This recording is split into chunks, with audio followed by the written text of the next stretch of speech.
But ಈ ದೇವಸ್ಥಾನದ ಮಹಾತ್ಮೆ ಏನಂದ್ರೆ ಸರ್, ಇಲ್ಲಿ ಯಾರೇ ಭಕ್ತಾದಿಗಳು ಬಂದು ಏನೇ ಬೇಡ್ಕೊಂಡು ಹೋದ್ರೂ ವಿತಿನ್ 1 ವಾರ ಇರ್ಬೋದು ಅಥವಾ 3 ವಾರದಲ್ಲಿ ಅವ್ರೇನು ಹರಕೆನ ಹೊತ್ಕೊಂಡು ಹೋಗಿರ್ತಾರೋ ಅವರು ಒಪ್ಕೊಂಡಿದ್ದಂಥ ಸಂಕಲ್ಪ ವಿತಿನ್ 1 ವಾರದಲ್ಲಿ ಈಡೇರೋಂಥ ಒಂದು ಮಹತ್ವದ ಶಕ್ತಿ ಈ ನಮ್ಮೂರ ಆಂಜನೇಯನಿಗೆ ಇದೆ ಅಂತ ಹೇಳೋಕ್ಕೆ ನಾನು ಇಷ್ಟಪಡ್ತೀನಿ ಸರ್.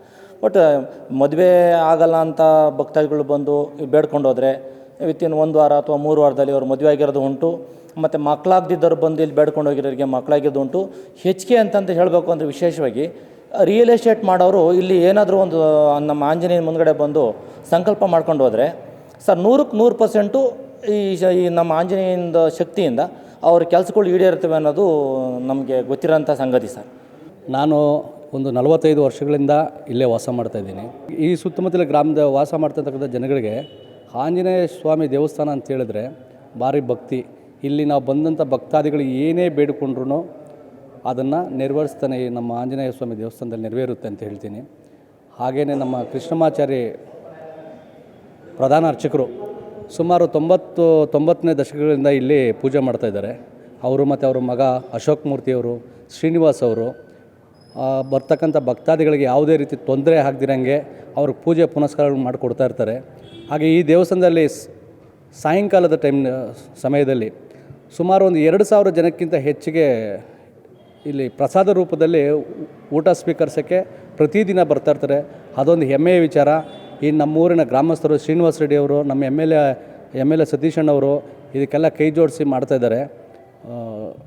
ಇಲ್ಲಿ ಬರ್ತಕ್ಕಂಥ ಭಕ್ತಾದಿಗಳಿಗೆ ರಾಮ, ಲಕ್ಷ್ಮಣ, ಸೀತೆ ಹಾಗೂ ನಮ್ಮ ಆಂಜನೇಯ ದೇವರು ಎಲ್ಲ ರೂಪದಿಂದ ಅವ್ರಿಗೆ ಆಶೀರ್ವಾದ ಕೊಟ್ಟು ಸಕಲ ಕಾರ್ಯಗಳು ನೆರವೇರಿಸೋಕ್ಕೆ ಅವ್ರು ನಮ್ಮ ಬೆನ್ನಿಂದೆ ನಿಂತಿರ್ತಾರೆ ಅಂಥೇಳಿ ನಾನು ಮಾತನ್ನು ಮುಗಿಸ್ತೀನಿ. ಆದರೆ ನಾವು ಬರಬೇಕು ಅಂತ ಅಂದ್ಕೊಂಡಿರಲಿಲ್ಲ. ಏನೋ ದೇವರೇ ಕರೆಸ್ಕೊಂಡು ನಮ್ಮನ್ನು ಚೆನ್ನಾಗಿ ಕಾಪಾಡ್ತಾವನೆ. ಊರಿನ ಜನ ನಾವು ಅಂದರೆ ಅಷ್ಟೇ ಗೌರವ ಕೊಟ್ಟು ನಮಗೆ ಬೆಲೆ ಕೊಡ್ತಾರೆ. ನಮ್ಮ ರಿಲೇಷನ್ಗಿಂತ ಹೆಚ್ಚಾಗಿದ್ದಾರೆ. ನಮ್ಮ ರಿಲೇಷನ್ನೇ ಅಂದ್ಕೋಬೋದು, ಆ ಥರ ಇದ್ದಾರೆ. ಆದ್ದರಿಂದ ನಮಗೆ ಈ ಊರಲ್ಲಿ ಯಾವ ಯೋಚನೆಯೂ ಇಲ್ಲ. ನಮಗೇನು ಕಷ್ಟ ಸುಖ ಎಲ್ಲ ಬೇಕಾದರೂ ನೋಡ್ಕೊತಾರೆ.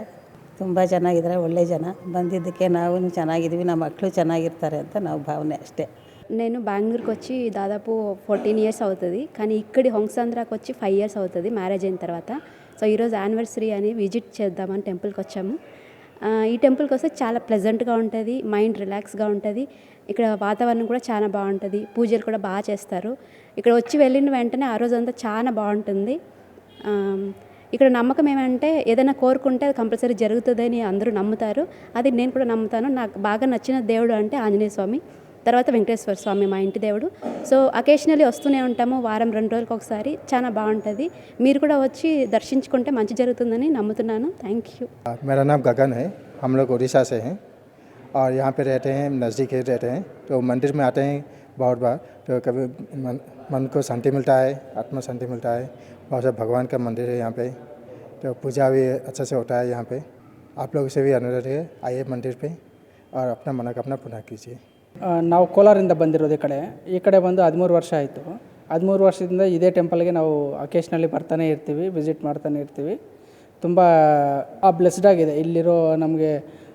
ಇದು ನಾಗನಾಥೇಶ್ವರ ಆಗಲಿ, ಇಲ್ಲಿ ನಮಗೆ ಅಶ್ವತ್ಥ ಮರ ಆಗಲಿ, ಇದೆಲ್ಲ ನಮಗೆ ಪೀಸ್ಫುಲ್ ಆಗಿದೆ. ನಾವು ಯಾವಾಗಲಾದರೂ ಏನಾದರೂ ಟೆನ್ಷನಲ್ಲಿದ್ದಾಗ ಇಲ್ಲಿ ಬಂದು ನಾವು ಸ್ವಲ್ಪ ಹೊತ್ತು ದೇವಸ್ಥಾನದಲ್ಲಿ ಕೂತ್ಕೊಂಡು ಸ್ವಲ್ಪ ನೆಮ್ಮದಿಯಾಗಿ ಮನೆಗೆ ಹೋಗ್ತೀವಿ.